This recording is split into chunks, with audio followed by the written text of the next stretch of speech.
Pues entonces sean bienvenidos estudiantes a la asignatura de psicopedagogía en la enseñanza de la matemática. En esta ocasión vamos a iniciar la unidad número 5. Esta tiene que ver con la motivación en el ambiente escolar.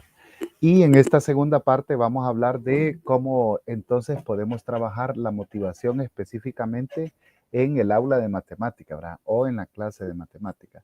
Así es que bienvenidos a todos. Vamos a pasar a este contenido que estamos analizando, ¿verdad? Para iniciar, estuvimos hablando anteriormente, ¿verdad? De algunos conceptos iniciales sobre la motivación, cuáles son algunos tipos de motivación que nosotros podemos encontrar y la más fuerte que tiene que ver, ¿verdad? De hecho, nos analizamos nosotros mismos, ¿verdad? ¿Cuál es la motivación que nosotros podemos tener o cómo incrementarla, ¿verdad? Algunos tips para que podamos ser más fuertes en este aspecto. En lo que respecta a los estudiantes, ¿verdad? Muchos expertos concluyen, ¿verdad? En que decíamos ayer, ¿verdad? Que hay algunos tipos de motivación que tienden a tener más probabilidad de éxito que otros. Y que si nosotros también trabajamos por metas cortas, también podemos llegar a tener mucho más probabilidad de éxito para poderlo hacer, ¿verdad? Este investigador Gilbert dice que en el análisis que este experto ha hecho para motivar las aulas, se considera que algunos alumnos quieren aprender, pero no son capaces de hacerlo, mientras que otros que sí son capaces no tienen la intención de aprender. Entonces, a ambos grupos lo que les falta es motivación. De ahí entonces que el autor habla, ¿verdad?, de la necesidad de tener la motivación en el aprendizaje para los estudiantes.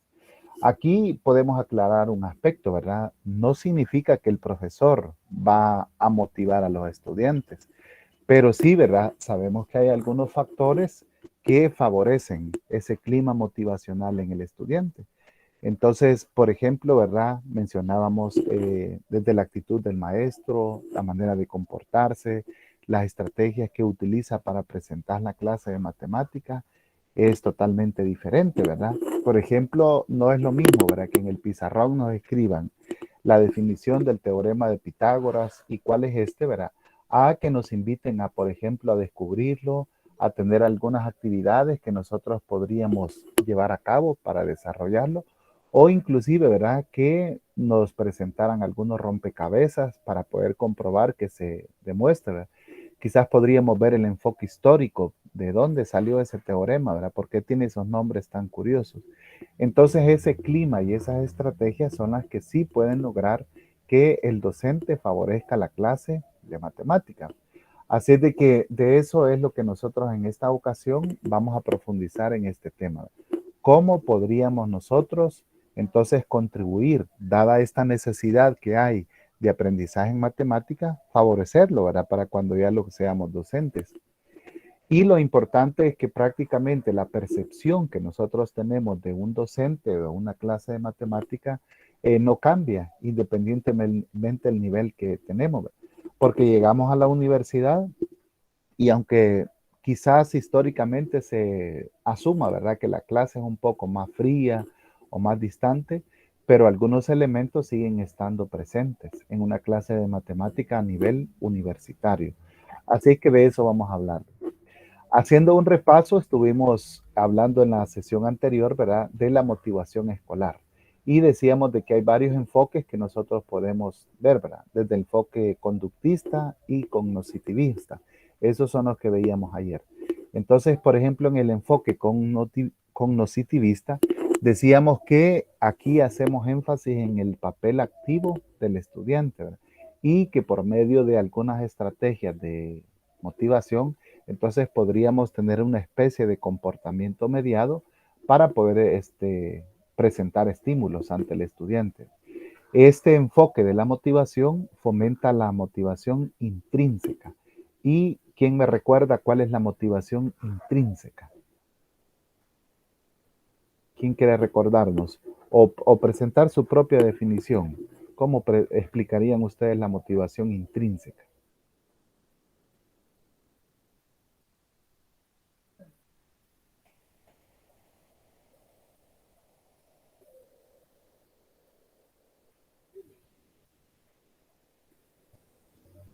¿Alguien quiere aportarnos una idea?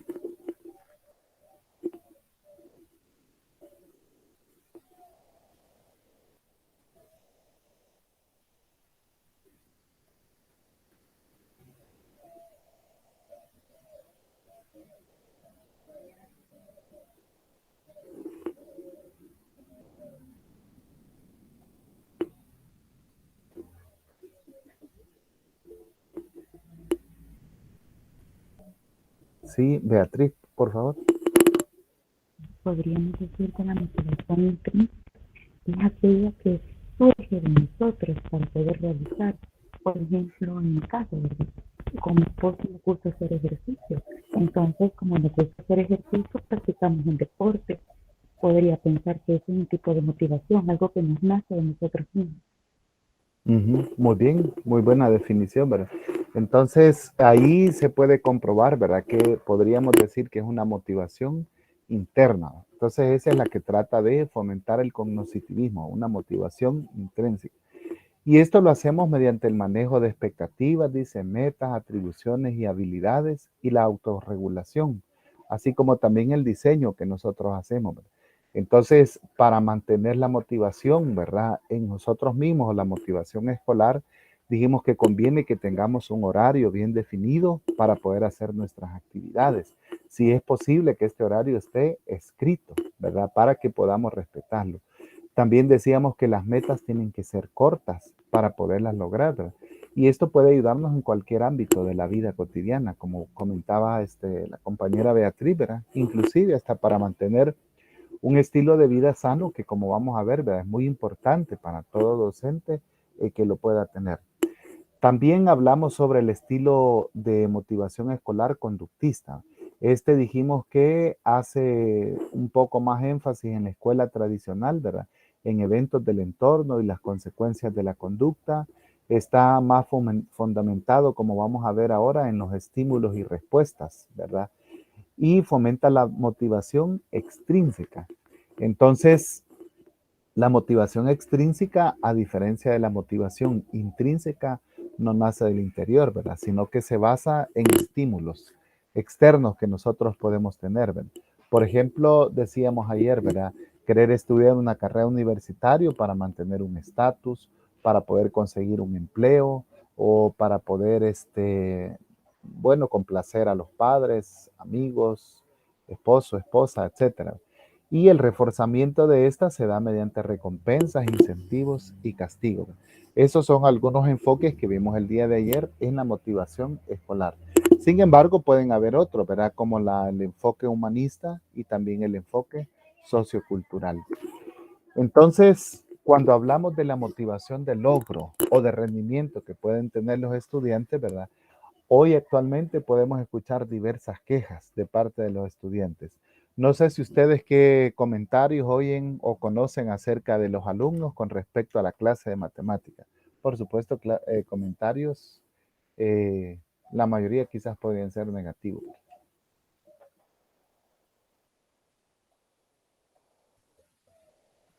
Buenos días. Buenos días. Creo que quizás en matemática, en el momento que estamos, ¿verdad?, de la pandemia, muchos alumnos pues no pueden entender cómo resolver tal ejercicio o cómo entender la resolución de un problema, ¿verdad? Entonces ellos vienen y dicen, profesor o profesora, no entiendo tal lección del libro de SMAT, entonces toca, ¿verdad?, explicar. Y pues quizás en matemática es lo más común, ¿verdad? Que ya que estamos de la casa, no podamos entender cierto problema. Ajá, sí, es bastante común eso, ¿verdad? Que faltan recursos para poderlos entender, ¿verdad?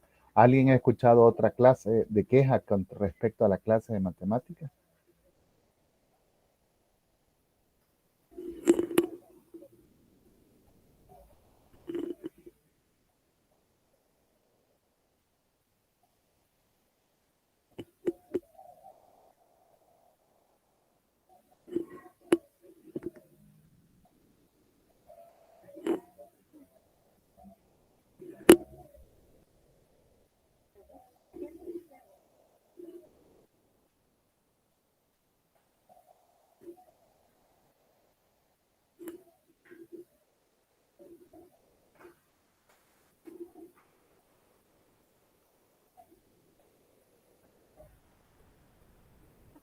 Bueno, una bastante común es a veces dicen los estudiantes, no le entiendo a mi profesor o a mi profesora, ¿verdad? Algunos podrían decir eso, ¿verdad? O como vimos anteriormente, ¿verdad? No considerarse tener habilidades para aprender la clase de matemáticas. Entonces, es importante conocer estas quejas porque así nosotros podemos establecer un clima, ¿verdad? Para poder vencer esas objeciones que pueden tener los estudiantes. Hasta desde el que dice que no entiende, ¿va? Al que es indiferente y no le interesa, ¿verdad? La clase que está ahí. Entonces, la motivación de logro, de acuerdo a Jiménez, dice que la define como una nueva forma de reflejar la motivación durante el desarrollo de una persona. Aquí hablamos de una motivación de logro, ¿verdad? De tener unas expectativas de éxito o un grado de incentivo que pueda tener la persona con respecto a una actividad. En este caso es bien diferente, ¿verdad? Porque cuando nosotros voluntariamente escogemos un ámbito en el cual queremos prepararnos, prácticamente hay una motivación intrínseca. Ustedes decidieron aprender matemática, otros quizás decidan inscribirse en cursos de inglés o cursos de un idioma extranjero. Entonces hay una motivación propia. Pero en el caso de la matemática escolarizada, ¿verdad? La que se enseña en tercer ciclo y bachillerato, los estudiantes la están recibiendo porque es obligación y es parte de su educación básica. Entonces ahí es donde es un poco más complicado lo que nosotros podemos hacer, ¿verdad? Por eso, para poder pasar a esta área, ¿verdad? Donde nosotros necesitamos tener esa clase motivada, es cuando nosotros queremos fomentar ese deseo, ¿verdad? De que los estudiantes puedan tener una tarea. Los estudiantes pueden decir, ¿verdad?, de que no se sienten capaces de aprender matemática o que en algunos casos les cuesta, otros dicen que la clase va muy rápido, entonces pueden tener aprendizajes, pero hay esos pero, ¿verdad? En contraste a esas quejas que podemos observar estudiantes, ¿verdad?, que quizás en alguna clase tenían una motivación diferente y entonces pudieron darse cuenta de que sí, pueden llegar a aprender, ¿verdad? Y vemos esa actitud que es muy buena cuando ocurre un aprendizaje. Entonces, de ahí los estudiosos, ¿verdad? En este tema, la mayoría ha llegado a la conclusión, ¿verdad? De que sí, el docente puede establecer un clima motivacional en la clase de matemática. En la imagen vemos, ¿verdad?, cómo estos niños quizás no están haciendo una actividad específicamente de matemática, pero sin embargo hay motivación. Y como hemos visto a lo largo de esta asignatura, ¿verdad?, cuando el docente toma en cuenta todos los aspectos que están involucrados en el aprendizaje, entonces podemos ser más exitosos. A lo largo hemos visto, ¿verdad?, que hay que tomar en cuenta los estilos de aprendizaje, las estrategias de enseñanza. Hay muchas diversidades en el aula que podemos nosotros tener de estudiantes, las inteligencias múltiples y otros más. Entonces, cuando nosotros ya tomamos en cuenta todo esta parámetros, ¿verdad?, que podemos considerar en una clase, entonces estamos listos para poder presentar un clima motivacional. Algunos de los factores entonces que van a influir, ¿verdad? En el caso de los estudiantes, entre estos están, ¿verdad? Por ejemplo, habilidades cognitivas, es decir, capacidades propias que tenga el estudiante para aprender. También las componentes afectivas que puede tener el alumno, ¿verdad? Del tipo de familia que tenga, su tipo de autoestima, ¿verdad? Su personalidad y la interrelación que tengan entre estas, ¿verdad? Algunas variables pueden ser internas y contextuales, ¿verdad? Por ejemplo, la motivación que tenga el estudiante, sus aspiraciones, sus deseos, ¿verdad? Y otras quizás sean un poco contextuales, ¿verdad? Dependiendo de dónde estemos. Por ejemplo, en un bachillerato, en una universidad o en un curso básico puede ser diferente, ¿verdad? En algunos casos, podemos observar, ¿verdad? Como, por ejemplo, el apoyo o la figura de autoridad y también de apoyo, ¿verdad? De parte de los padres favorece mucho el aprendizaje de los alumnos. En otros casos, ¿verdad? Son propios motivaciones internas que tienen los estudiantes y lo pueden lograr. Y en otros casos, pues, todo falla, ¿verdad? Y tenemos el clásico estudiante que no quiere aprender, llegó a final de año y no entregó sus tareas, ¿verdad? Y hoy con la virtualidad de las clases ha pasado mucho de eso. Entonces son muchas variables las que nosotros podemos influir en el caso de la motivación en matemática. No sé si ustedes quieran aportar alguna extra o han observado otro componente que podamos encontrar nosotros ahí.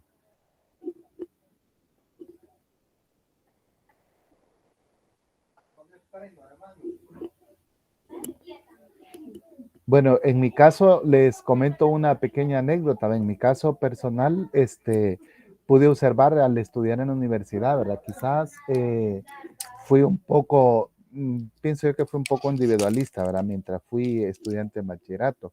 Pero en el caso de la universidad, sí, ¿verdad? Se vio la necesidad de tener compañeros de estudio. Entonces, yo sentí, ¿verdad? Que esa variable de tener ese grupo de estudio fue una motivación, ¿verdad? Y ver que mis compañeros siempre estaban interesados en resolver guías, también es una variable positiva que puede influir en el estudio. No sé si alguien quiere aportar otra.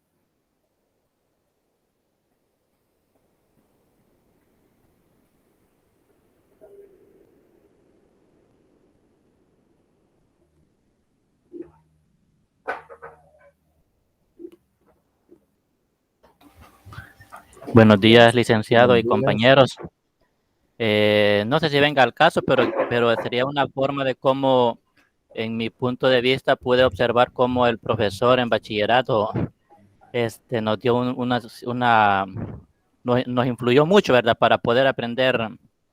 En ese caso era física, porque era quería, no tenía, la mayoría estaban frustrados que no entendían los movimientos de caída libre y todas las fórmulas para encontrar altura y todo eso, ¿verdad? Entonces, me recuerdo que dijo el profesor, pues para que entiendan bien qué es lo que estamos haciendo y que no se sientan frustrados, sino que buscar una alternativa para que lo viéramos como algo entretenido y que nos motivara a poder aprenderlo.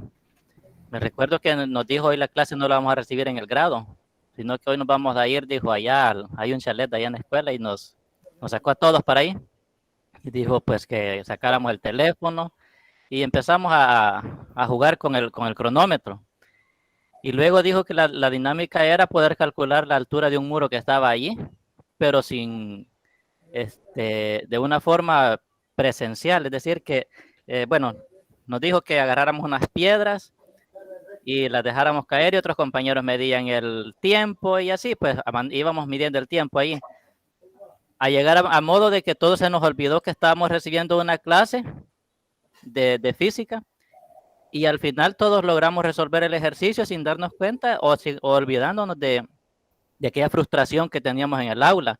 Entonces siento de que el profesor pues buscó una alternativa para motivarnos a poder aprender o a desarrollar esos ejercicios y siento que fue bastante efectivo porque de ahí para allá pues a los compañeros les pasó la frustración y ya pudieron aprender las demás fórmulas que aplicaban al contenido que estábamos viendo.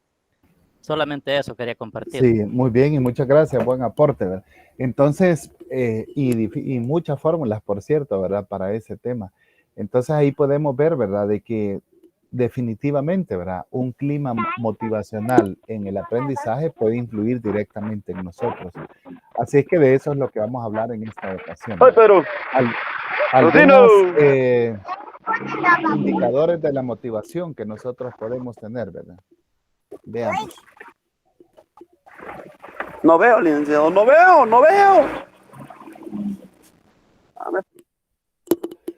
Entre estos podemos encontrar, ¿verdad? La elección de la tarea o los intereses que podemos tener, ¿verdad? El esfuerzo por conseguir resultados también puede ser un indicador de la motivación, ¿verdad?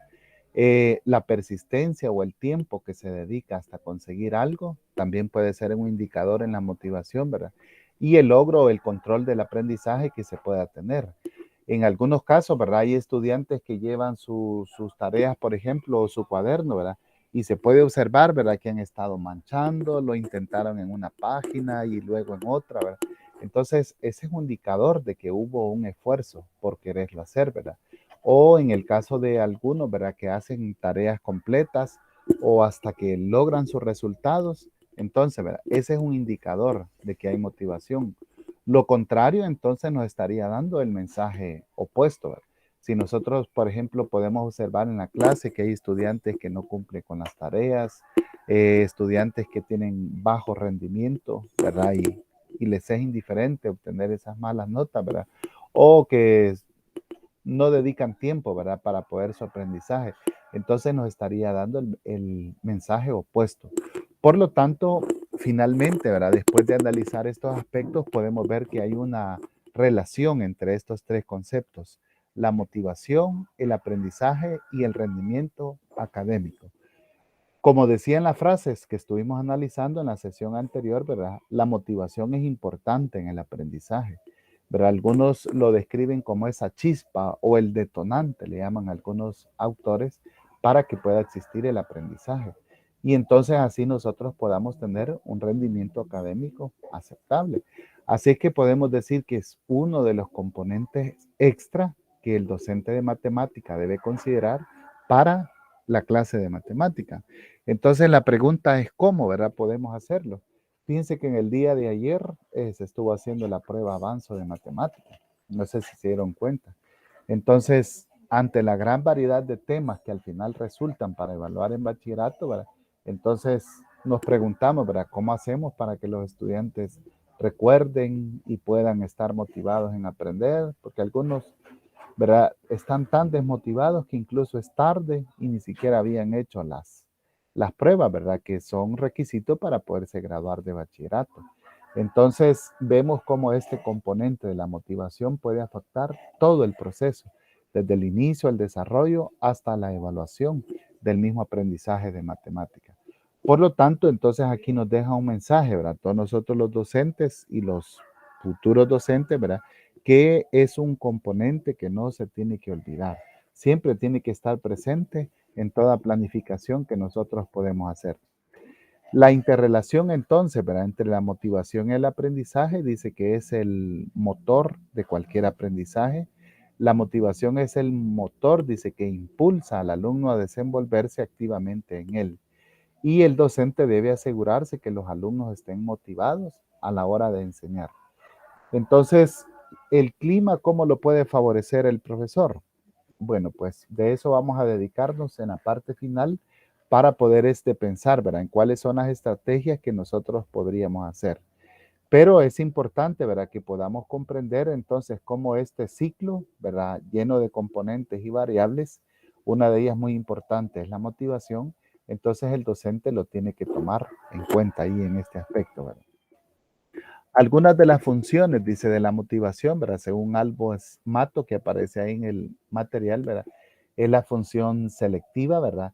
Esto tiene que ver que cuando nosotros tenemos una motivación positiva con respecto a un aprendizaje, ¿verdad? Naturalmente podríamos escoger un área en la cual nosotros queremos aprender o podríamos seleccionar cuál es la preferencia que nosotros tenemos con respecto a un aprendizaje. La función enérgica, esta tiene que ver con el grado, ¿verdad? Como veíamos ayer en la sesión, el grado de uno de los componentes, ¿verdad? De la motivación, que tiene que ver con esa potencia o ese entusiasmo que nosotros le ponemos al aprendizaje.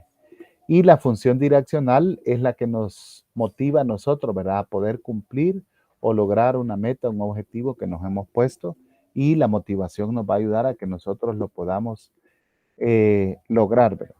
Ahora, ¿cuál es la situación actual de la motivación, verdad? Bueno, muchos problemas podemos observar en la clase de la matemática, ¿verdad?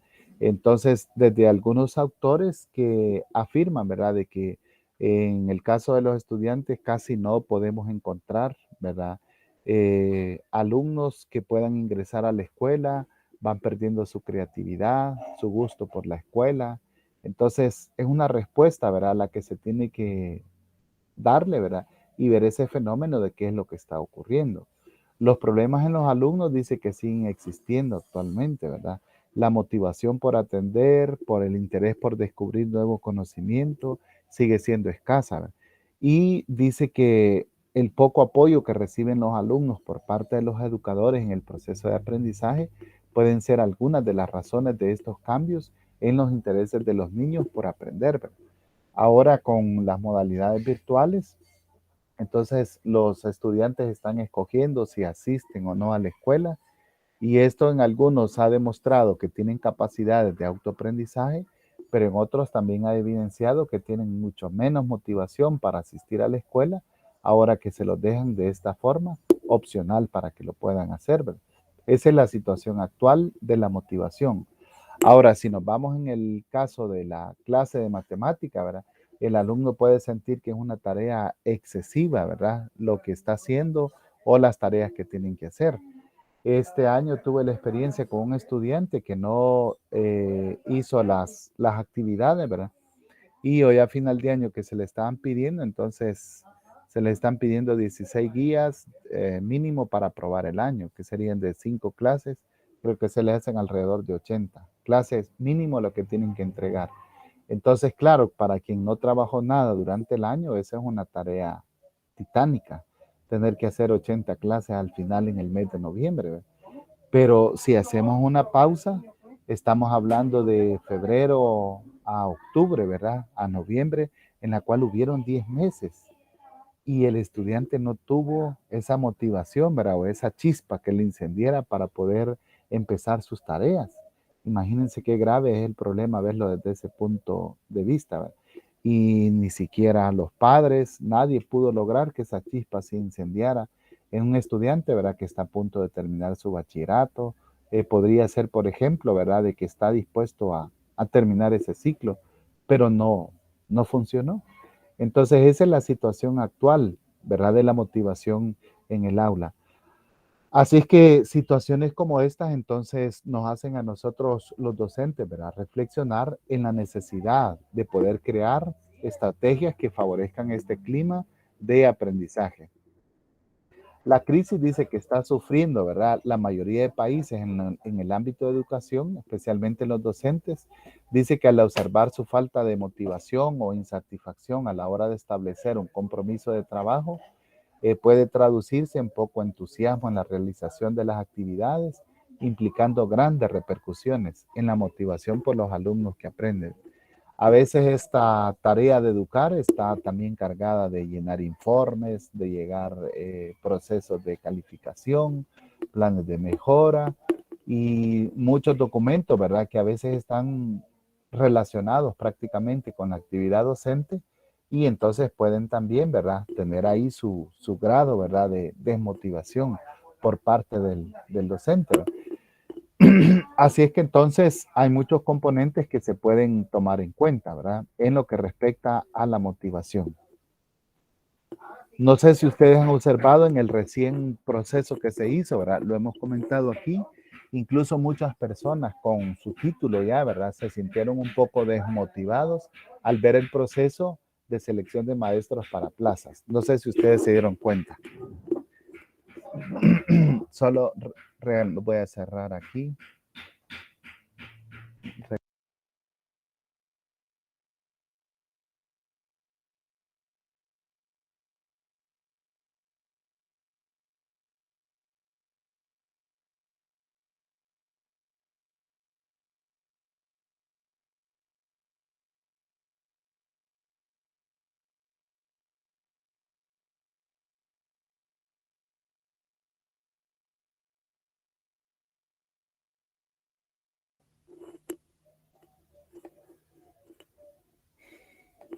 Vaya, entonces estamos hablando de la motivación docente. ¿Va? En este caso ya dejamos a los alumnos, sino que hablamos de la motivación docente. ¿Qué factores son los que creen ustedes que deberían de considerar un profesor para poder incrementar su entusiasmo o su motivación por la enseñanza? Imagínense ya ustedes como docentes, ¿verdad? ¿Qué deberíamos de pensar o analizar?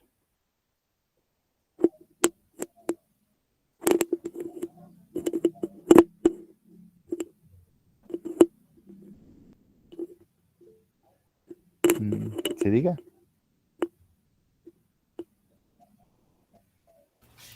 Buenos días compañeros. Creo que desde mi perspectiva lo principal debería de ser que el docente esté realizando realmente lo que le gusta, es decir, que el docente se haya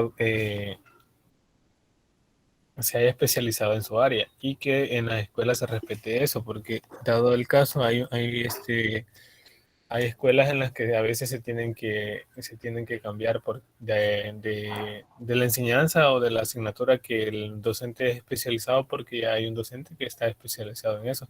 Entonces creo que eso es primordial, que el docente trabaje en el área que a él le guste, que a él le parezca, y no hay mejor forma de eso que respetándolo la especialización, ¿verdad? También el docente debe de ser en constante capacitación, de especialización en cualquier área, siempre y cuando tenga en cuenta los aspectos que le vayan a ayudar al momento de estar en un aula, así como el hecho de saber controlar las emociones y las dificultades que pueda tener dentro de la sociedad, de la familia, y que eso no le afecte en el aula.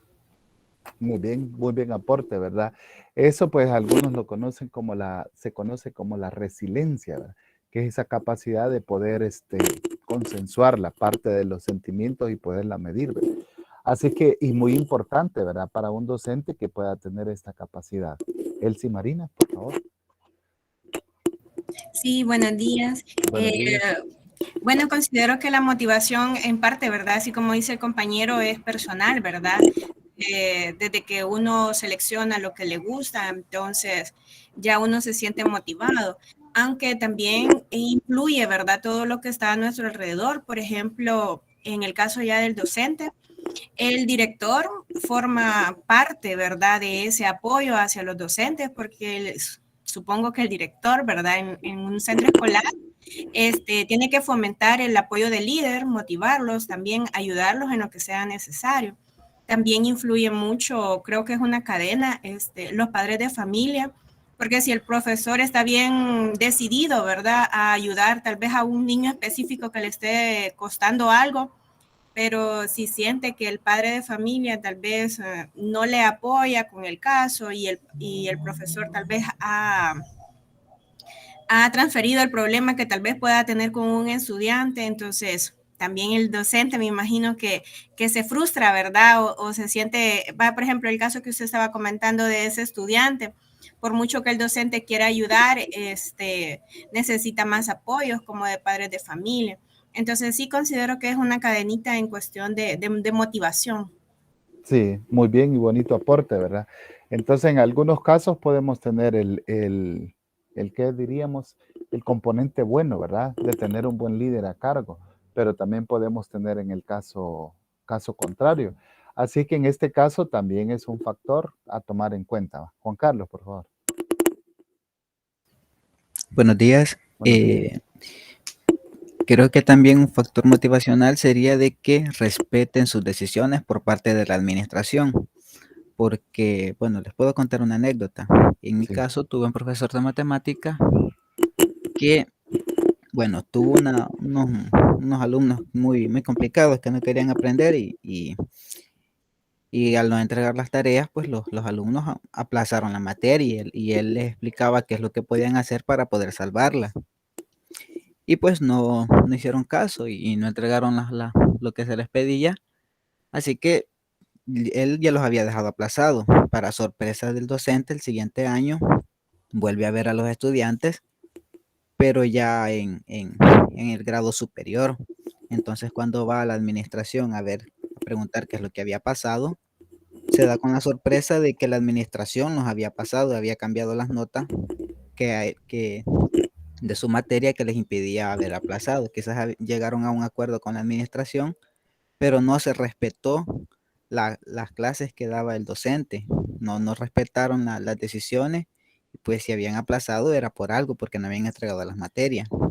Así que desde ese momento el docente cambió repentinamente su forma de enseñar. Él ya no iba a las clases a enseñar, él solamente se sentaba, les decía, bueno, ahí está el libro, léanlo de tal página a tal página y resuelven tales ejercicios. Y eso es todo lo que él hacía. De ahí, como le digo, cambió radicalmente debido a eso, y nos explicó en una charla, dijo de que él se esforzaba para sacar lo mejor de los estudiantes y sacar adelante la institución. y la administración no le ayudaba, así que, ¿para qué? Eso fue lo Sí. que pasó. Suele suceder, ¿verdad? Entonces, miren, pueden haber muchos factores, ¿verdad? Que pueden contribuir también a la motivación del docente. Entonces, por eso, en conclusión, podemos decir, ¿verdad? Que es bueno fortalecer desde ya, ¿verdad? Esa parte del manejo de las emociones y de la motivación, ¿verdad? Porque en un futuro, ¿verdad? Ustedes como docentes de matemática van a tener una profesión en la cual requiere mucho de uno mismo, ¿verdad? Por ejemplo, requiere del profesor de matemática, ¿verdad? En mi experiencia personal, pienso yo, ¿verdad? Que se requiere de que un profesor sepa cuidarse a sí mismo, ¿verdad? Porque ningún profesor enfermo sirve para trabajar. Entonces, si no se cuida, va a pasar solo en incapacidades, ¿verdad? Porque no lo va a hacer, ¿verdad? También algunas enfermedades vienen parte de esto, ¿verdad? De no dominar las emociones y somos seres humanos, ¿verdad? Nos afectan, como la anécdota que contaba Juan Carlos. Inclusive como estudiantes pueden ocurrirnos algunas cosas que nos desmotiven. Por eso entonces es bueno, ¿verdad? Que esta parte, nosotros la parte formativa, también la vayamos trabajando, ¿verdad? Porque es algo que nos va a servir durante toda la vida, tanto de estudiantes como también cuando ustedes ya sean docentes. La parte emocional, ¿verdad? La inteligencia de manejar estas emociones. Bueno, pues entonces ya hicimos un pequeño respiro. Vamos a continuar ahora con la segunda parte que tiene que ver con cómo definen la motivación, algunos teóricos. Así que vamos a ver algunos enfoques de algunos autores y veamos la concordancia que hay con lo que hemos estado analizando de las teorías anteriores. La primera de estas es la teoría de Maslow. Este Maslow dice de que toda la motivación está prácticamente definida en la activación de 5 necesidades. Entre estas menciona las necesidades sociales, las de autoestima y las de realización. También las fisiológicas y las de seguridad.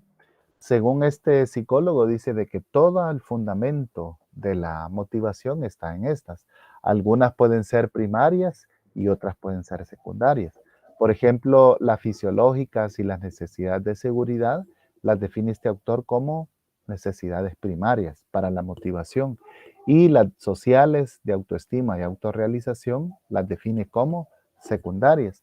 Entonces, es interesante ver, ¿verdad? De que dice de que es solamente cuando las necesidades que motivan a las personas no están satisfechas, entonces puede haber motivación, dice él. Pero una vez satisfechas, entonces dejan de ser motivadoras. Así es que entonces veamos, por ejemplo, ¿verdad? En el caso de un estudiante, si podríamos nosotros aplicar esto, ¿verdad? Durian. Sí, licenciado, con lo que acaba de mencionar, por ejemplo, en mi caso sería la universidad, terminar mi carrera y poder llegar a ser licenciada. Y es una motivación válida y le va a funcionar, ¿verdad? Entonces, de acuerdo a lo que dice Maslow, una vez esté satisfecha esa, ¿verdad? Ya no va a poder utilizar esa motivación. Entonces, por eso insistimos, ¿verdad? En que sean un poco más intrínsecas las motivaciones y es totalmente válido. Yo creo que si usted le pregunta a la mayoría de profesores o profesionales universitarios, la mayoría tuvo una motivación como tal en este caso. Así es que funciona. Y entonces, ¿cómo podríamos aplicar esta teoría con respecto a los estudiantes? Bueno, en algunas ocasiones les apelamos, ¿verdad? Al instinto de que ellos vean su autorrealización dentro de algún tiempo, ¿verdad? Cómo se ven de aquí dentro de 5 o 10 años. Ahí apelamos a sus necesidades sociales, de autoestima, de autorrealización, ¿verdad? Que serían secundarias. Pero en algunas ocasiones incluso apelamos, ¿verdad? A sus necesidades fisiológicas. Es común que nos digan, ¿verdad? Mira, ¿y de qué vas a vivir, ¿verdad? ¿De qué vas a trabajar si no estudias? Entonces apelamos a esa, puede ser una motivación, ¿verdad? Y puede funcionar.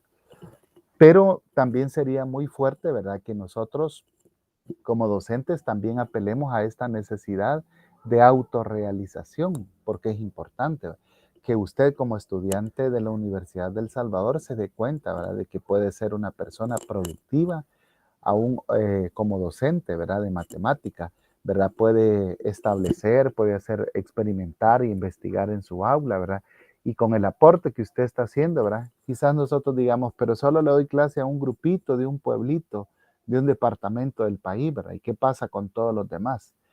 No importa, ¿verdad? Porque nosotros estamos teniendo primero una experiencia positiva. Segundo, estamos sembrando una semillita, ¿verdad? Que posteriormente esas personas esperamos que lleguen ese futuro, ¿verdad? Nosotros somos la prueba de que algún profesor en nosotros sembró esa pequeña semillita o ese amor por el aprendizaje y aquí estamos, ¿verdad? Así es que podemos aplicar esta teoría. Otra teoría interesante que se presenta ahí en el material es la teoría X y la teoría Y de MacGregor. Veámosla y ustedes me dicen qué opinan de esta teoría. Dice que la teoría X establece que el ser humano, dice, no asume responsabilidades, porque lo que les obliga o incluso a amenazar mediante castigos para que hagan su trabajo. Entonces esta teoría X es un poco negativa, ahí dice que todos somos vagos, dice que no nos gusta el trabajo ni el estudio, sino que tienen que amenazarnos y castigarnos para poder hacer nuestra labor. La teoría Y, por lo contrario, Nurien. Sí, licenciado, con lo que acaba de mencionar, en parte yo siento que se aplicaba más que todo alrededor de hace 1 o 2 décadas. El ejemplo sería nuestros papás o abuelos, que siempre les decían que ellos no servían para nada, que ellos no aprendían nada productivo y cosas así. Y pues al final esto en cierto modo les afectaba solamente. Sí, muy bien.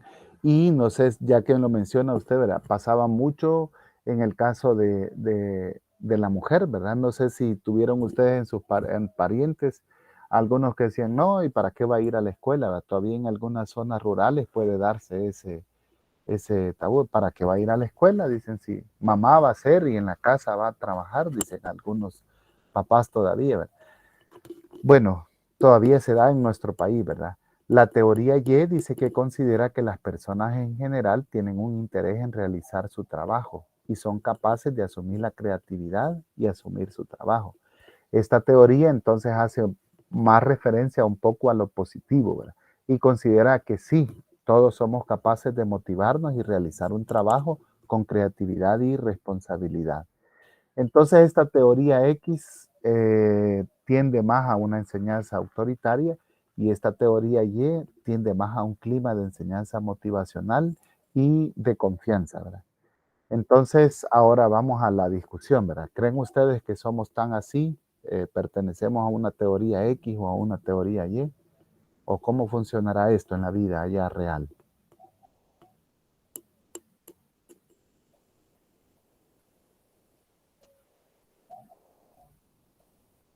Yo considero que hay ciertos momentos que tal vez en niños pequeños se utiliza la teoría X, ¿verdad? Porque hay niños que tal vez los castigan o tal vez buscan otra forma, ¿verdad? De quererlo motivar para que pueda hacer sus tareas y ir a clases.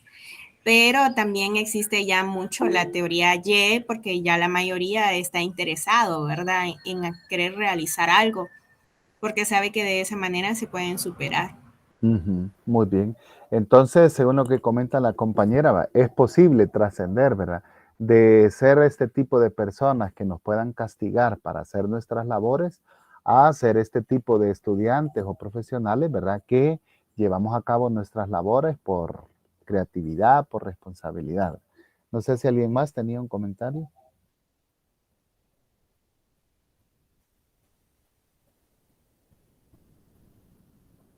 ¿No? Bueno, entonces personalmente pienso que tiene que ver mucho, ¿verdad? Con esa parte de descubrimiento. Si nosotros nos descubrimos cuáles son nuestras potencialidades, ¿verdad? De qué somos capaces o hasta dónde podemos llegar. Y aparte de eso, también aprendemos a manejar nuestras emociones, ¿verdad? Entonces, como futuros docentes podemos también lograr mucho nosotros, ¿verdad? Ustedes saben que el área de la matemática es bastante profunda. Entonces, puede que algunas áreas se nos hagan fáciles y pueden que otras áreas se nos hagan difícil, ¿verdad? Por ejemplo, vamos del álgebra, de la estadística, de la trigonometría, geometría, cálculo, análisis superior, y habrán otras mucho más, ¿verdad? Física, como mencionaba un compañero ahí. Entonces, al final del proceso, ¿verdad? Algunos dicen, a mí no me gusta la estadística, a mí no me gusta el cálculo, a mí no me gusta aquello. Pero todos tenemos esa obligación de darnos esa tarea, ¿verdad? De poder descubrir nuestras capacidades y para qué somos buenos.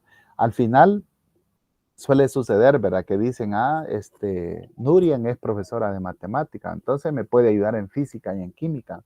Aquí le traigo una ecuación para que me la balancee, ¿verdad? Entonces la gente asume, ¿verdad? Que el matemático sabe de todo un poco, ¿verdad? Sí, diga. Y no está muy alejado, licenciado, porque mis Suele pasar. primos, mis primos que van 2 grados más atrás que yo, siempre me dicen, prima, ¿me puedes ayudar en esto y lo otro? Pasa eso, ¿verdad? Calcúleme la altura de este tiro parabólico, le dicen que son un poco difíciles ahí, ¿verdad? Entonces, ahí, ¿verdad? Podemos enfocar nosotros esto. El comentario que hacía la compañera también podemos sacarle mucho provecho, ¿verdad? Porque inicialmente quizás, ¿verdad? Con un estudiante en escuela básica podríamos empezar, ¿verdad? Que tiene que hacer su trabajo en la escuela porque lo tiene que hacer. Pero nosotros vamos trabajando con estas estrategias, ¿verdad? Ayudándole a descubrir sus potencialidades, a incentivarlo, ¿verdad? Y entonces podemos llegar. El objetivo del docente es llevar a los alumnos a este segundo nivel de la teoría Y, ¿verdad? Que ellos comprendan que pueden hallar satisfacción en hacer sus trabajos y hacerlos con creatividad o de una manera personal y propia. Bueno, pues entonces eso consiste en la teoría X y la teoría Y, ¿verdad? Así es de que si estamos entre las dos, pues es parte de la normalidad, ¿verdad? Pero sería mucho mejor que trabajáramos en esta teoría Y, la de McGregor. Otro autor que trabaja con esto de la motivación es la teoría de McClellan.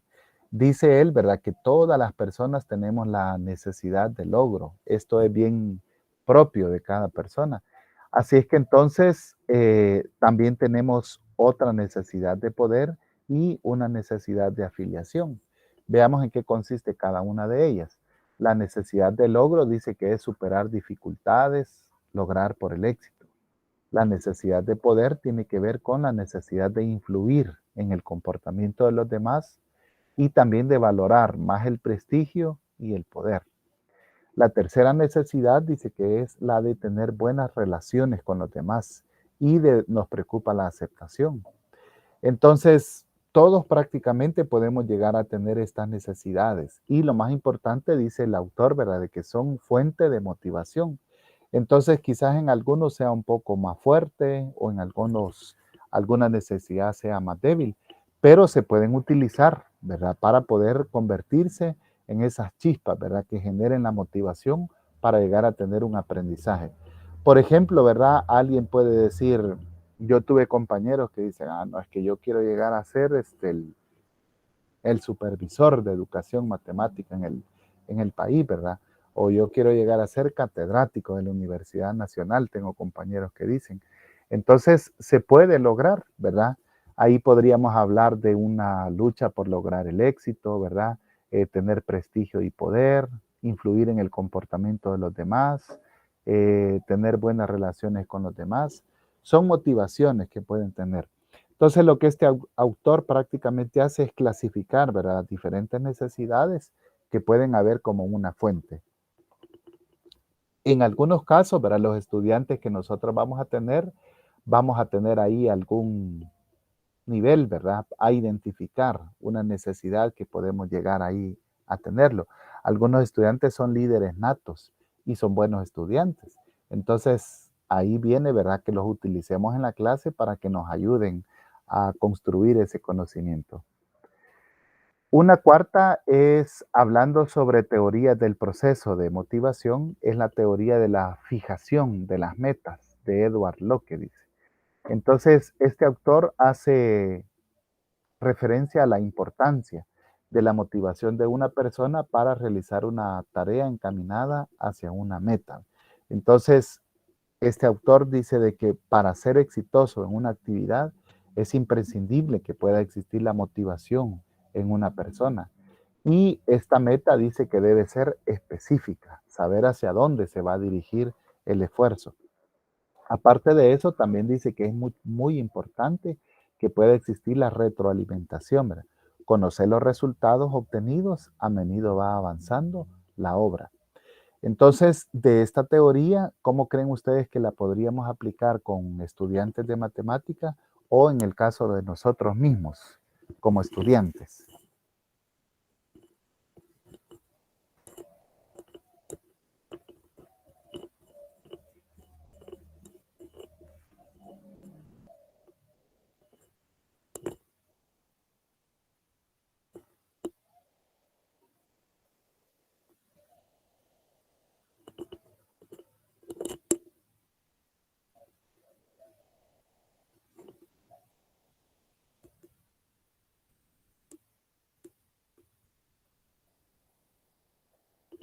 ¿Cómo la podrían aplicar la teoría de la fijación de metas ustedes en su vida de estudiantes?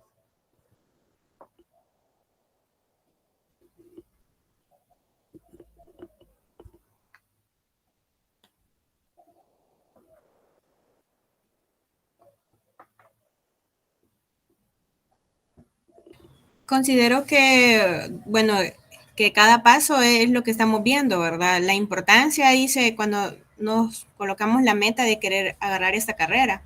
Nuestra meta pues va específica, ¿verdad? A ir pasando cada ciclo. Entonces, nuestra retroalimentación son las notas que nosotros vamos viendo, los resultados que vamos viendo cada 6 meses. Entonces, es así como la veo aplicada. Muy bien, excelente. Ericelda. Sí, buenos días, licenciado, Buenos días. compañeros. Con respecto a la fijación de las metas, la importancia, como estábamos hablando anteriormente, de fijarse, pues las metas ya sean a corto o a largo plazo, ¿verdad? De ahí va a depender también cómo nosotros vamos a seguir siguiendo motivados. Muy bien, excelente.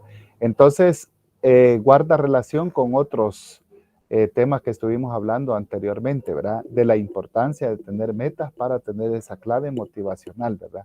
Entonces, ustedes pueden tener hasta un cuadrito, una pizarrita ahí, ¿verdad? Y ir diciendo, ¿verdad? Cuánto, por ejemplo, el CUM, ¿verdad? Es un motivacional en el caso de ser estudiantes de la universidad. Con cuánto llevo mi CUM en esta materia, ¿verdad? O cuántas materias llevo ya aprobadas. Es parte, ¿verdad? De esa fijación de metas. Y cuando son metas cortitas, entonces se puede lograr mucho más, ¿verdad? Recuérdense que si nosotros aprendemos a motivarnos, también entonces se nos va a hacer fácil poder crear esos climas motivacionales en el futuro con los estudiantes, ¿verdad? Así es que ahí está una aplicación directa que podemos hacer con los estudiantes. En algunos casos, fíjense que antes quizás era más común, ¿verdad? Que nos ponían a competir en la escuela, ¿verdad? Con respecto a las notas y los resultados. Entonces, yo me acuerdo que en alguna ocasión vi a un compañero, ¿verdad? Que publicó los lugares en su sección, ¿verdad? Desde el primero hasta el último. Y en algunos grupos funciona ese nivel de competencia que puede haber por mejorar el rendimiento académico. Así que podemos lograrlo, ¿verdad? Una teoría más de estas que estamos viendo, que son las Buenos del días, proceso. licenciado. Buenos días, bienvenida. Gracias, igual. El proceso es la de teoría del reforzamiento de Skinner.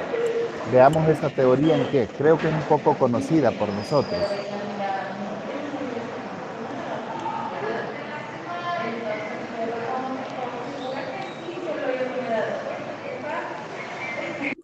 Esta teoría dice que se basa en que para modificar una conducta hay que modificar las consecuencias de dicha conducta. Oigan bien lo que dice.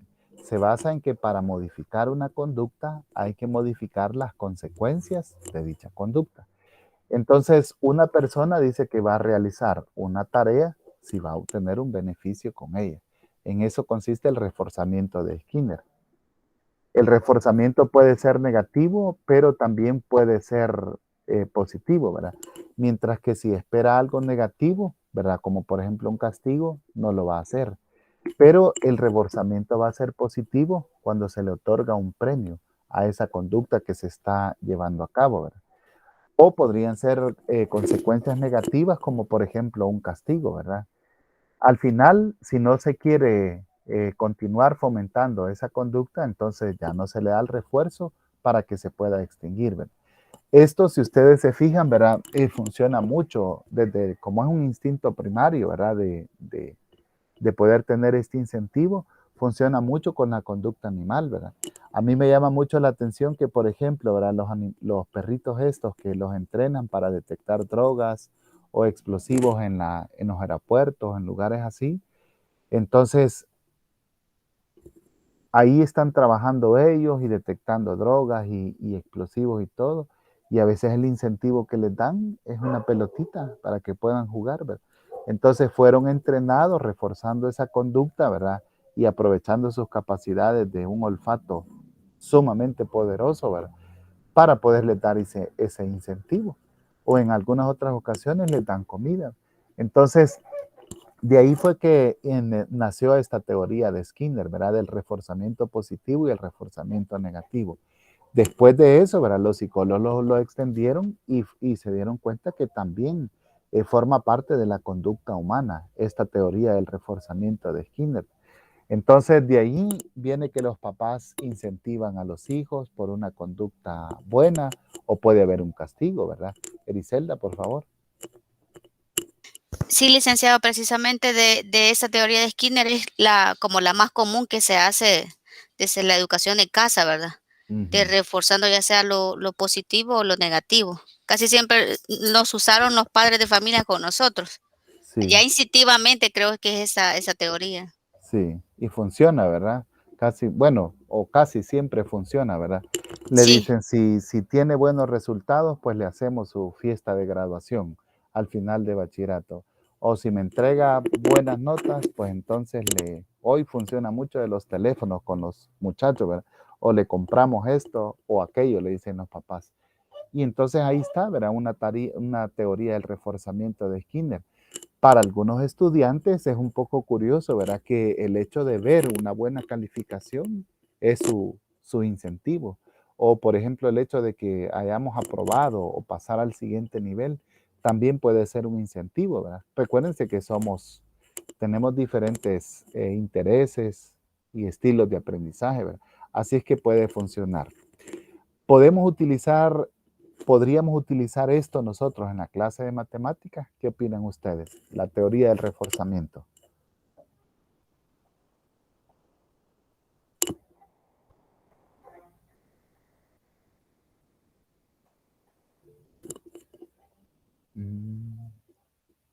Ericelda, por favor. sí se podría utilizar también, licenciado. De igual manera, porque hay, como dice, profesores de que lo motivan, ¿verdad? Ya sea premiando lo que de repente le dicen, vaya, si ustedes me hacen ese ejercicio o lo resuelven para la próxima clase, ya pues van a tener como un diferente trato con respecto a los temas. Entonces creo que sí se puede también aplicar en el área de las matemáticas. Sí, muy bien, correctamente, ¿verdad?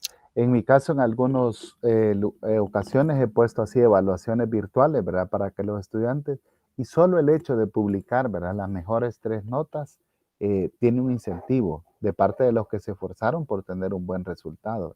Así es que lo podemos hacer, ¿verdad? En el caso de la educación, ¿verdad? Como un reforzamiento positivo. Ahora entonces hablemos específicamente de cómo podemos tener la motivación en el caso del aprendizaje de matemática. Aquí podemos hablar de 3 factores que tienen que ver, ¿verdad? Aquí vamos a utilizar un poco la matemática y vamos a decir que hay una relación directamente proporcional entre estos 3 aspectos, ¿verdad? La motivación, el esfuerzo y la lucha por alcanzar un objetivo. La mayoría de autores coincide, ¿verdad? En este tema de que si logramos que haya mucha mayor motivación de parte de los estudiantes, entonces vamos a lograr que hagan su mejor esfuerzo para desempeñar en una actividad. Y si pudieran tener algún inconveniente o algún problema en el camino, entonces también estos estudiantes van a luchar por alcanzar su objetivo. Pero observemos que la base de esta relación directamente proporcional, ¿verdad? Es lograr la motivación en el caso de los estudiantes. Por eso es entonces que de aquí viene la importancia, ¿verdad? De que el docente de matemática pueda contribuir con un clima motivacional a que los estudiantes se motiven y puedan llegar a tener esas razones, ¿verdad? Del por qué estudiar o el por qué aprender. Fíjense que esa imagen que puse en esta presentación me dio mucho la atención, ¿verdad? Porque quizás sea real de algún momento de aprendizaje, ¿verdad? Pero cuando nosotros estamos aprendiendo algo que nos gusta, ¿verdad? Y estamos teniendo satisfacción, pues también es evidente esa, ¿qué sería? Esa satisfacción por estar aprendiendo, ¿verdad? Así es que también como docentes, ¿verdad? Tenemos que aprender, en el caso de la presencialidad de las clases, ¿verdad? Aprender como a observar, ¿verdad? Los estudiantes, cómo es que están reaccionando ante una clase de matemática, porque las emociones las demostramos en el rostro, ¿verdad? Así que ahí se va a notar lo que nosotros tenemos ahí, ¿verdad? ¿Cuál es el papel del profesor entonces en este proceso de motivación? Bueno, parte de los componentes que tienen que ver con esta educación está, ¿verdad? Incide mucho la forma de enseñar del maestro, ¿verdad? Las estrategias, las actividades que diseña, si son activas, ¿verdad? Y muy participativas de parte de los estudiantes, tiene que ver, ¿verdad? Como comentaba el compañero anteriormente, ¿va? El docente que nos da una cinta métrica, un reloj para ir a medir la presión de un chorro, ¿verdad? La altura, ir a medir un ángulo, el que nos da papel y tijeras para poder construir un triángulo, un pentágono. Entonces, todo eso tiene que ver para que la clase pueda ser motivante, ¿verdad? También incide mucho, ¿verdad? La forma de comportarse en el aula, ¿verdad? Curioso y un poco superficial, pero pasa, ¿verdad? Que al final los estudiantes le ven a uno desde los zapatos hasta el cabello, ¿verdad? Hoy se peinó el profe, dicen los alumnos, ¿verdad? O en algunas ocasiones se han fijado ustedes que hasta ponen el meme, ¿verdad? Del profe que usa los pantalones de corte normal, ahí sí va a aprender, dice el meme. Entonces, todo es observable cuando uno es docente, ¿verdad? Entonces, tiene que ver la forma de comportarse en la clase de un docente, ¿verdad? Pero sobre todo dice que la motivación es contagiable. Si uno está motivado para poder enseñar, también lo van a estar los estudiantes. Así es que lo más importante es que el docente pueda observarse motivado. El compañero nos puso el ejemplo, ¿verdad? Del profe que tuvo problemas con las notas. Entonces su actitud negativa, ¿verdad? También tiene que ver, ¿verdad? El problema es cómo avanzamos, ¿verdad? De un problema como ese, tan malo, tan negativo, ¿verdad? Lograrlo trascender y como quien decir, bueno, tengo que seguir adelante, ¿va? Eso no es fácil para un docente, ¿va? Pero tiene que ver. Así es de que todo esto es lo que nosotros vamos a tomar en cuenta, ¿verdad? Cuando nosotros seamos docentes ya de matemática. Entonces, tiene que ver en el caso de la enseñanza de la matemática, ¿verdad? De que los estudiantes tienen una creencia, ¿verdad? De que es una materia difícil, que cómo la vamos a lograr. Solo los genios la pueden aprender, ¿verdad? También los matemáticos dicen que son vistos, hay una creencia como raros, un poco solitarios también, ¿verdad? De parte de la comunidad. Y en el ambiente en general, ¿verdad? Fomenta una imagen negativa de la matemática. Ahí me recordé de esta serie, no sé si ustedes la vieron, ¿verdad? Pero los protagonistas de esa serie, ¿verdad? Que son físicos de una universidad, son presentados como casos excepcionales y que tienen unas conductas un poco curiosas, ¿verdad? Así es que la matemática puede tener ¿cómo sería? Esa imagen alrededor, ¿verdad? De crear un poco de personas solitarias, un poco extrañas, difíciles, y eso es lo que se maneja, ¿verdad? En las películas o en el cine siempre se maneja esa idea, ¿verdad? Desde la película de John Nash como el matemático, ¿verdad? Se maneja esa idea, no sé si he visto otra yo, pero tiene esa noción, ¿verdad? Entonces, ¿cómo hacemos para demostrar, verdad, de que estamos enseñando una ciencia que tiene que ver con la vida diaria, que no nos va a convertir en personas extrañas o aisladas de la sociedad, verdad, o propias de un comportamiento anormal, podríamos decirlo? Eso es lo que nosotros vamos a lograr. Veamos entonces cómo podríamos nosotros tratar con respecto a esta actividad. Vamos a pasar a esta hora a estos ejercicios prácticos que les traigo para que nosotros veamos cómo vamos a tratar. Las creencias de los alumnos. Dice, un alumno nos puede decir, ¿verdad? No entiendo esta asignatura en matemática porque es rara, porque es difícil o porque no entiendo. ¿Qué actividades creen ustedes que como docentes podríamos hacer nosotros para lograr demostrar lo contrario a estos estudiantes que dicen eso?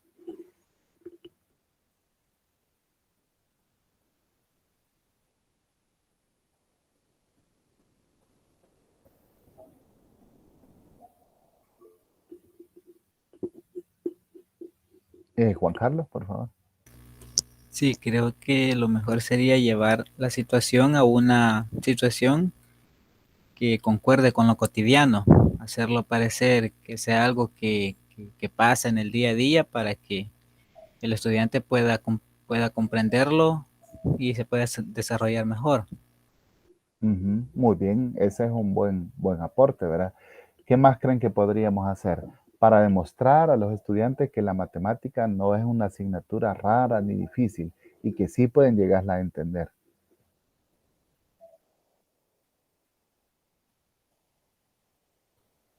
Creo que empezando por lo más fácil, ¿verdad? Cuando vamos a una tienda, ¿cuánto te sale en la compra? ¿Cuánto va a ser el cambio? Entonces, desde pequeño yo les hago ver a mis hijos que la matemática va desde lo más mínimo, como cuando cocinamos, la conversión entre cuánto le vamos a echar de leche, si queremos hacer algún postre, cuánto de harina. Entonces, todo eso creo que es como algo de fomentar que la matemática está en todo. Muy bien, excelente. Y qué bueno que usted pueda hacer ese aporte con sus papás, con sus hijos, perdón, porque lo contrario, entonces imagine el papá que le dice, ay, no sé qué va a hacer en esa materia, yo tampoco le entendía cuando iba a la escuela. Entonces ahí la tenemos difícil. Fíjense que les pongo esta imagen porque en la PAES, en la Avanzo se llama ahora de ayer, ¿verdad? De Ciencias Naturales, le salió este ejercicio, ¿verdad? Y otro más, ¿verdad? Que tienen que ver con gráficos. Y realmente lo que están haciendo los alumnos es interpretar un gráfico en la vida cotidiana. Entonces, como decía Juan Carlos, ¿verdad? Que si nosotros hacemos que los estudiantes logren comprender, ¿verdad? Que estamos aprendiendo matemática cotidiana para poder interpretar la realidad, para poder aplicarla en otras asignaturas, entonces ahí podríamos hacer eso, ¿verdad? Llevarlo a la cotidianidad. Y funciona mucho en algunos casos tener aplicaciones, ¿verdad? Por ejemplo, en matemática tenemos muchos temas para eso, ¿verdad? Por ejemplo, para hacer un ahorro, una sucesión aritmética o una sucesión geométrica, hacer una representación, ¿verdad? Para describir un modelo de gastos podemos utilizar un polinomio o una función lineal sencilla, ¿verdad? Son actividades sencillas que nos pueden ayudar a vencer esa actitud negativa que los estudiantes tienen con respecto a la matemática. Veamos otra actividad, ¿verdad? Otros estudiantes podrían decir, ¿verdad? La matemática, dice, es una asignatura que no me entra en la cabeza. No tengo yo para matemática. Entonces, ¿qué podríamos hacer? ¿Qué actividades podríamos hacer para demostrarle a los estudiantes que sí? Podemos empezar por conocimientos básicos de matemática e ir avanzando, ¿verdad? Y profundizando en estos contenidos.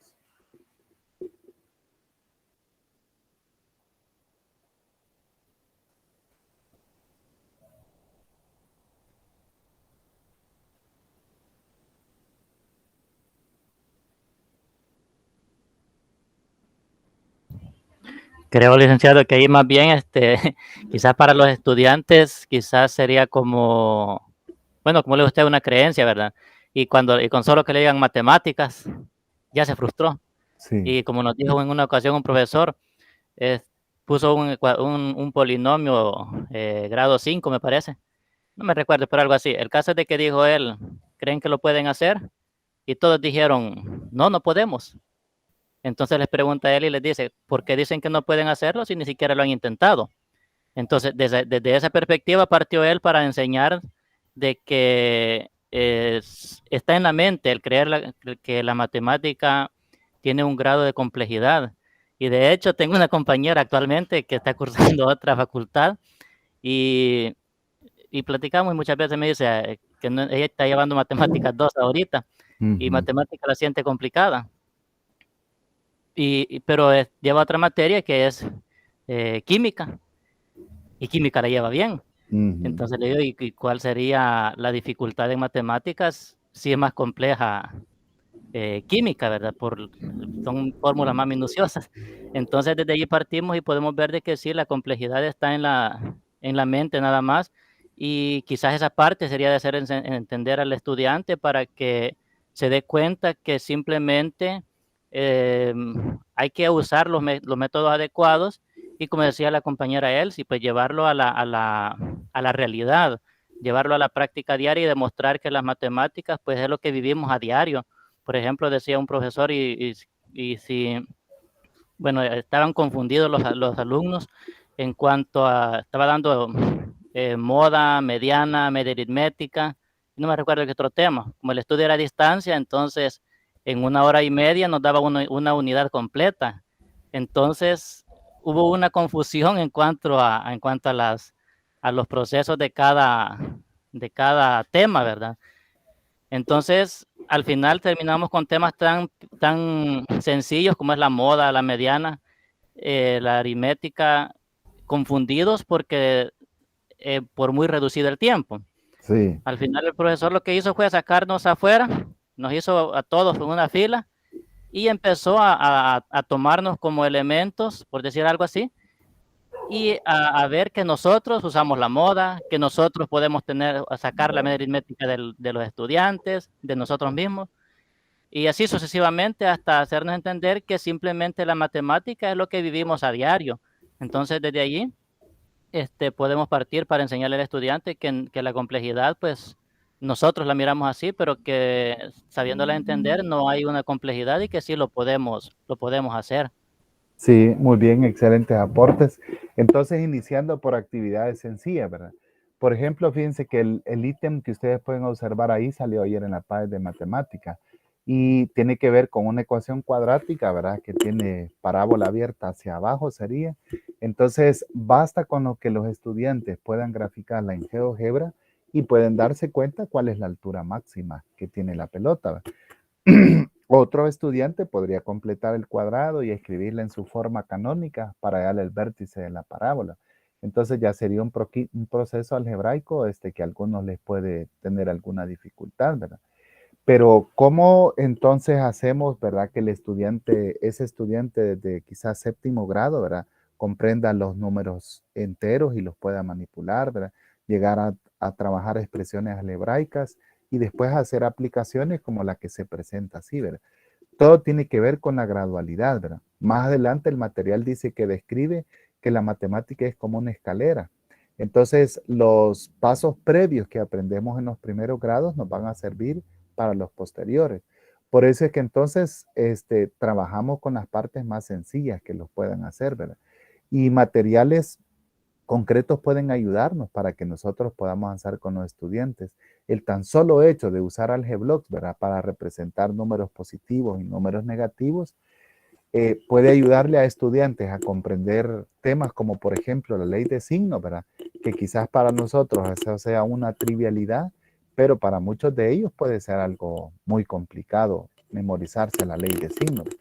Así que entonces podemos trabajar con actividades introductorias y sencillas para luego gradualmente, ¿verdad? Llegar a algunas aplicaciones de la vida cotidiana, como lo decía la compañera.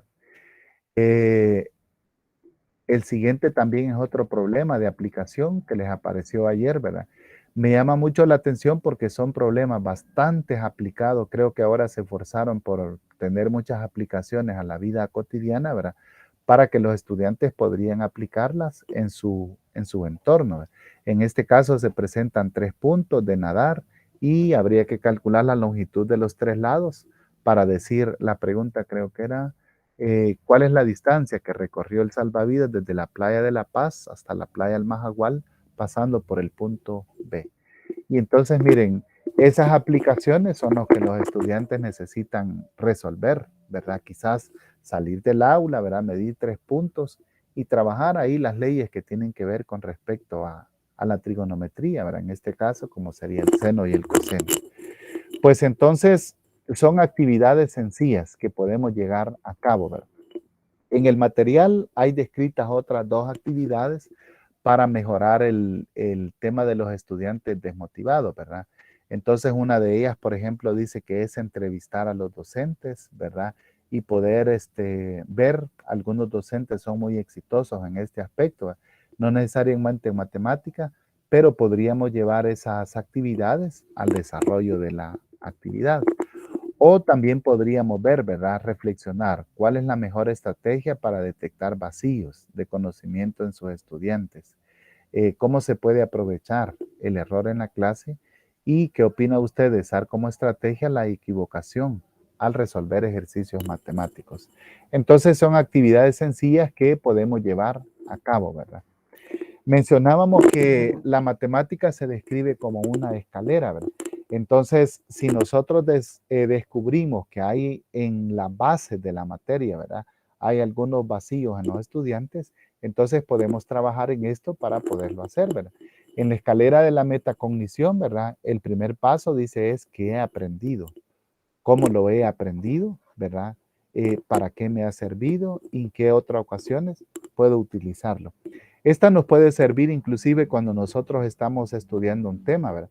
Quizás en alguna ocasión tengamos poco tiempo para estudiar un tema, entonces podemos utilizar esta escalera, ¿verdad? De la metacognición.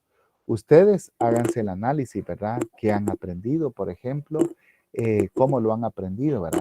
Si se han tenido que aislar, ver videos, buscar PDFs para leer o con otros compañeros, dónde podríamos nosotros utilizar la información que estamos aprendiendo y en qué otra ocasión lo podríamos hacer, ¿verdad? Porque todo el conocimiento se comporta como una escalera, como lo describe esta escalera de la metacognición, ¿verdad?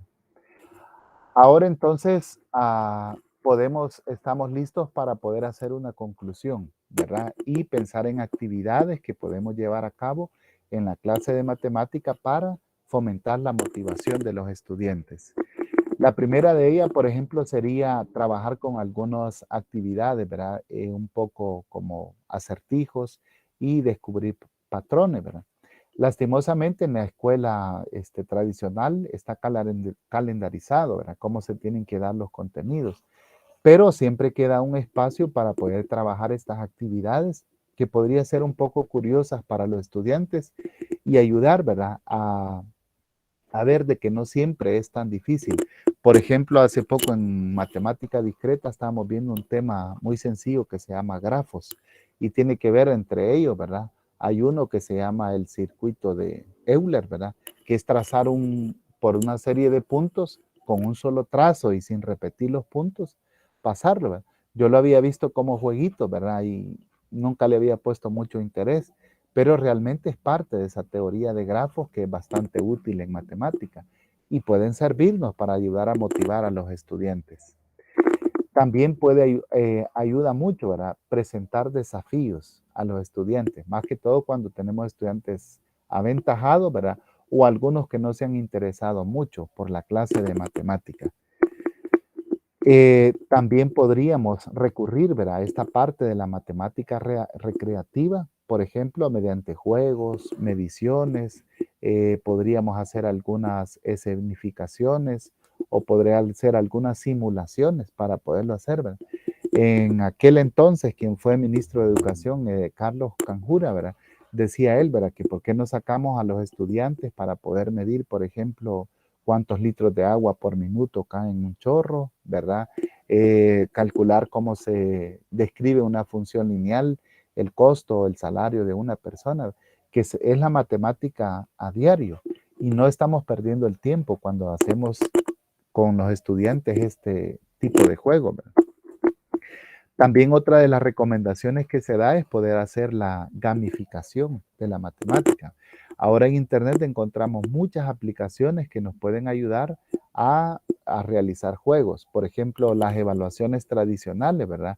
Ustedes hicieron una, creo, en la tutoría anterior, de páginas como Simbalao, Kahoot o el mismo Quiz, ¿verdad? Que presentan la evaluación ya bajo otro punto de vista, a nivel de competencia, más interactiva. y podemos hacer, ¿verdad?, este tipo de juegos con los estudiantes.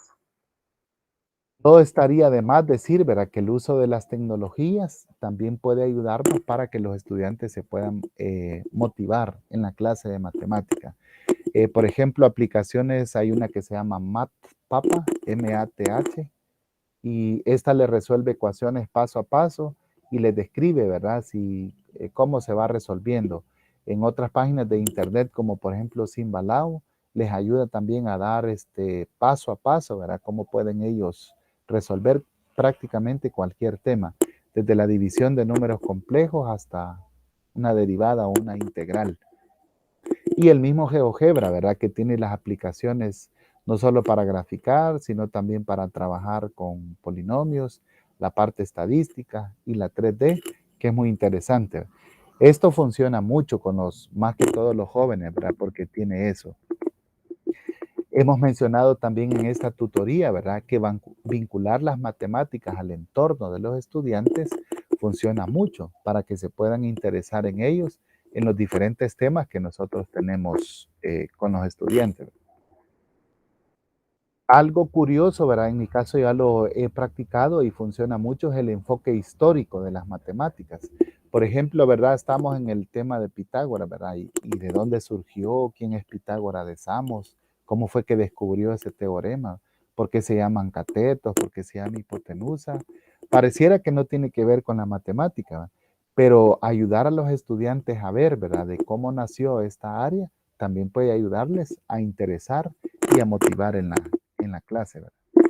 Y algo que hacen muchos libros de texto, ¿verdad?, y si nosotros somos investigativos podemos hallar algunas aplicaciones, es también relacionar los temas de matemática con otras asignaturas, ¿verdad?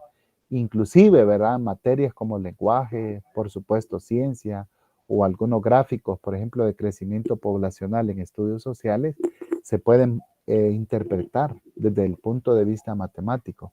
Y así le enseñamos a los estudiantes de que estamos viendo una área, ¿verdad?, que lejos de ser difícil, puede ayudarnos a nosotros a interpretar la realidad.